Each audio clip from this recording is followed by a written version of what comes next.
মনটা খারাপ লাগছিল তো, তাই নদীর পাড়ে গিয়েছিলাম মা। হায় হায় হায় হায় রে, সর্বনাশের মাথায় বাড়ি। ঘরের বউ সন্ধ্যেবেলায় তুলসী তলায় পিদিমি না জিলে নদীর ধারে গুড়গুড় গুড়গুড়। ছি ছি ছি ছি ছি, কিয়েন না কিয়েন না। এসব আপনি কি বলছেন মা? আমি তো করো। আমাদের যা বোঝার আমরা বুঝেছি। আর আসুক না তো, ওর বইয়ের কোনো পারে আমি ওকে জানাচ্ছি।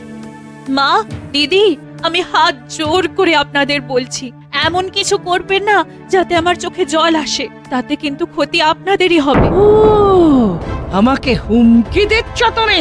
বড্ড বার বেড়েছে তোমার। আমাকে চোখ রাগাচ্ছ?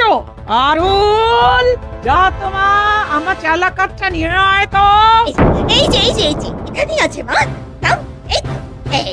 মা, আমি আপনার পায়ে পড়ি, আমি কিন্তু আর কথা চেপে রাখতে পারছি না।